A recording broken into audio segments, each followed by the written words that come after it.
Curfew জারির তৃতীয় দিনে রাজধানী ২৪ জুলাই আন্দোলন দমাতে মরিয়া হয়ে উঠেছিল স্বৈরাচার হাসিনা সরকার। আন্দোলন থামাতে রাজপথে নির্বিচারে গুলি চালায় আইনশৃঙ্খলা বাহিনীর সঙ্গে আওয়ামী লীগের পেটোয়া বাহিনী। সেই চিত্র যখন গণমাধ্যম সামনে নিয়ে আসে, তখন গণমাধ্যমের টুটি চেপে ধরার চেষ্টা করে স্বৈরাচার আওয়ামী লীগ সরকার। ছাত্র জনতার আন্দোলনের সংঘর্ষের খবর প্রচার করায় 2 দফায় সম্প্রচার বন্ধ করে দেওয়া হয় দেশের অন্যতম জনপ্রিয় টেলিভিশন চ্যানেল বাংলাভিশনের। প্রথমে 18 জুলাই সন্ধ্যা 6টার বুলেটিন শুরু হওয়ার পরপর 30 মিনিটের জন্য, এরপর 22 জুলাই দুপুর 2টার বুলেটিন শুরু হওয়ার পর আবারও 30 মিনিটের জন্য বাংলাভিশনের সম্প্রচার বন্ধ করে দেয় স্বৈরাচার সরকার।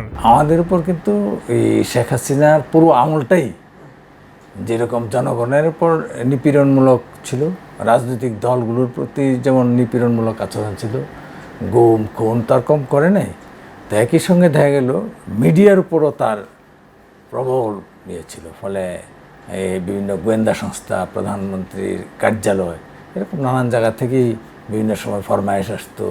তারপরে আবার কোনটা দেব কোনটা দেব না, তারপরে আবার এখন একটা ডিজিটালের যুগ, ডিজিটালে কোনটা গেলে কোনটা উঠাবো, এরকম নানান রকমের অনেক কিছু আমাদের উপর করতো। অনেক সময় তথ্য মন্ত্রণালয় থেকে চাপ দিছে, প্রধানমন্ত্রীর অফিস থেকে চাপ দিছে, বিভিন্ন গোয়েন্দা সংস্থা থেকে চাপ দিছে। আমাদের অনেক নিউজ আমরা প্রচার করতে গিয়ে অনেক বিড়ম্বনার শিকার হয়েছি। আমাদের ম্যানেজমেন্টের উপর, ব্যবস্থাপনা কর্তৃপক্ষের উপর প্রচণ্ড চাপ দিছে যাতে এই ধরনের নিউজ না করা হয়। লাইভ সম্প্রচারণে বারবার বাধা দিত, কিন্তু আমরা বাধা উপেক্ষা করে করতাম। এক পর্যায়ে আমাদের টেলিভিশন 18ই জুলাই বাংলাভিশন 6টার নিউজ শুরু হবে, আমাদের স্ট্রিংটা শুরু হলো, প্রেজেন্টার জাস্ট খালি স্ক্রিনে আসলো, সাথে সাথে বন্ধ। বাংলাভিশন আমরা নিউজ রুমে ছিলাম ওই সময়, যখন বন্ধ হঠাৎ স্বাভাবিক নিউজ রুমে একটা আতঙ্ক ছড়ায় পড়লো। তো 18 তারিখে বন্ধের পরে মানে এক ধরনের ওরা আমাদেরকে একটা সংকেত দিল যে কোনো সময় টেলিভিশনটা বন্ধ হয়ে যাবে এরকম, এবং তাদের দিক থেকে বিভিন্ন মাধ্যমে বলাও হলো যে একবার এই ধরনের দিলাম, আবার হয়তো টেলিভিশন পুরো বন্ধই করে দেব। ঠিক এমনই একদিন, সেটা হলো 22শে জুলাই। ওই দিন দুপুর 2টায় আমাদের গুরুত্বপূর্ণ একটি সংবাদ আছে। দুপুর 2টায় ঠিক প্রেজেন্টার স্ক্রিনে আসবে এরকম একটা অবস্থার মধ্যে হঠাৎ করে দেখা গেল বাংলাভিশন পর্দা কালো হয়ে গেল, কিছুই আর দেখা যাচ্ছে না। এই যে হঠাৎ 2টার সময় বন্ধ, কিন্তু ওই দিন কিন্তু আর কাউকে বন্ধ করা হলো না। 2024 সালের 18 জুলাই কমপ্লিট শাটডাউন কর্মসূচিতে রাজধানীর বিভিন্ন এলাকায় কোটা সংস্কার আন্দোলনকারী ও পুলিশের মধ্যে দফায় দফায় চলে সংঘর্ষ।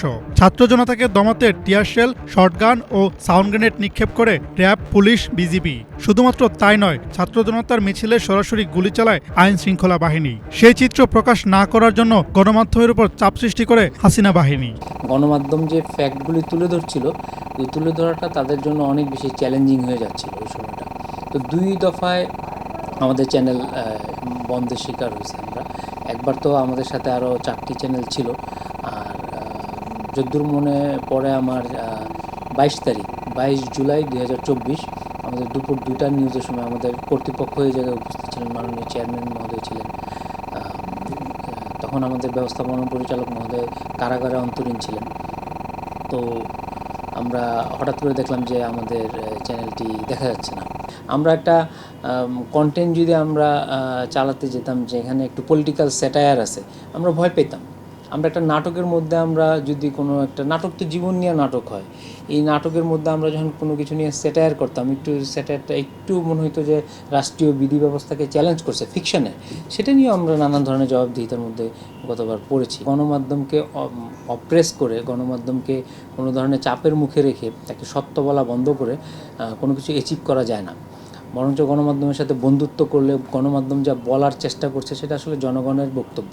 সেই বক্তব্যটা যদি অনুধাবন করা যায় এবং সেই বক্তব্য অনুযায়ী যদি নিজের অ্যাকশনগুলির আরও বেশি ইনকর্পোরেট করা যায় জনগণের থটসটা, সেটারে বন্ধু সুলভ ভাবে নিলেই ভালো। ছাত্রদের লক্ষ্য করে র‍্যাব, পুলিশ ও বিজিবি গুলি ছোড়ে, সেই দৃশ্য সরাসরি সম্প্রচার করে দেশের বেশিরভাগ গণমাধ্যম। কিন্তু আওয়ামী লীগ সরকারের টার্গেটে পড়ে বাংলাভিশন। 18 জুলাই বাংলাভিশন সহ দেশের আরও 3টি টিভি চ্যানেলের সম্প্রচার কিছুক্ষণের জন্য বন্ধ রাখে সরকার। কিন্তু 22 জুলাই শুধুমাত্র বাংলাভিশনের সম্প্রচার বন্ধ রাখে পতিত সরকার।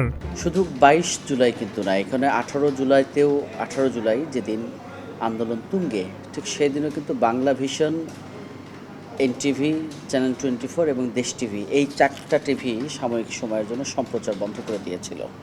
তার মানে আমাদের কাছে যে প্রতিনিয়ত প্রেশারগুলো আসতেছিল যে সেই সংবাদগুলো যেন আমরা পরিবেশন করানো থেকে বন্ধ থাকি অথবা তাদের মতো করে আমরা পরিবেশন করি, সেই চাপ কিন্তু প্রতিনিয়ত আসছিল।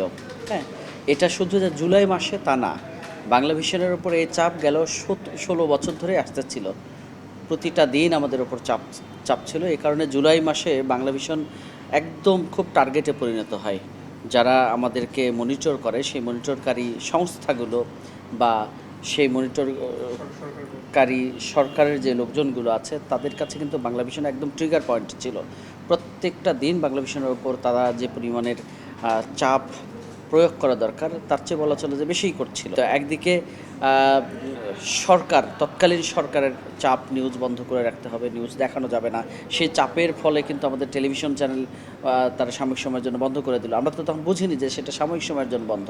আমরা যখন দেখলাম 2টার পর আমাদের স্ক্রিন ব্ল্যাক এবং আমরা খোঁজ নিয়ে জানলাম যে সম্প্রচার বন্ধ, আমাদের সবার মধ্যে যে একটা আতঙ্কগ্রস্ত অবস্থা, সেটা তো কাজ করছিলেও, ঠিক একই সাথে সেই সময় আমাদের বিবেকের তাড়না এইভাবে কাজ করছিল যে সারা দেশের কি একটা হত্যাযজ্ঞ চলছে, বর্বরতা চলছে, এই বিষয়গুলো আমরা আর মানুষকে দেখাতে পারবো না।